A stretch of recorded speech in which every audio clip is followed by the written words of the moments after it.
सर्वसामान्यांच्या हक्काचा आवाज जागर जनस्थान। जेलरोड परिसरातील विविध अतिक्रमणांच्या प्रश्नावर हिंदू युवा सेनेच्या वतीने करण्यात आलेल्या आंदोलनाला अखेर यश आलंय।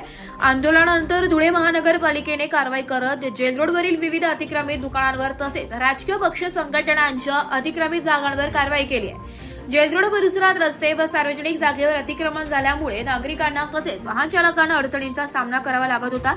या प्रश्नी हिंदू युवा सेनेने मनपा प्रशासनाचे लक्ष वेधत अतिक्रमण हटवण्याची मागणी केली होती। प्रशासनाने तातडीने कारवाई न केल्यास आंदोलन तीव्र करण्याचा इशाराही संघटनेच्या वतीने देण्यात आला होता। या आंदोलनाची दखल घेत अखेर महानगरपालिका प्रशासनाने अतिक्रमण हटवण्याची कारवाई केली आहे। जेलरोडवरील विविध दुकानांचे अतिक्रमण तसेच राजकीय पक्ष आणि विविध संघटनांनी केलेले अतिक्रमण हटवण्यात आले। दरम्यान सार्वजनिक रस्ते आणि जागांवरील अतिक्रमण कोणत्याही पक्षाचे किंवा संघटनेचे असले तरी त्यावर समान कारवाई करण्यात यावी अशी भूमिका हिंदू युवा सेनेने मांडली होती।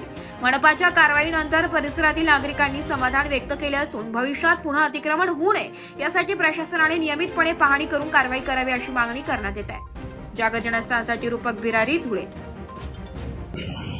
आपण येथे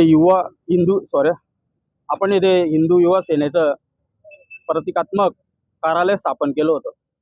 ते कार्यालय स्थापन करायचा विषय असा होता की आपल्या शहरात काही विविध संघटना पक्षांनी रस्त्यावर अतिक्रमण करून आपले कार्यालय थाटले होते। ते कार्यालय अतिक्रमित असून ते लवकरात लवकर पाडण्यात यावे यासाठी आम्ही इथे हिंदू युवा सेनेच्या वतीने आंदोलन सुरू केले होते आणि आम्ही त्यांना 2 दिवसाचा अल्टिमेटम दिला होता आणि आज ती कारवाई झाली आहे व पूर्ण नाही झाली। अजून बरेचसे कार्यालय बाकी आहे। त्यांनी चिंता करायची नाही। जोवर आता हिंदू युवा सेना आहे तेही लवकरात लवकर अतिक्रमण काढण्यात येईल।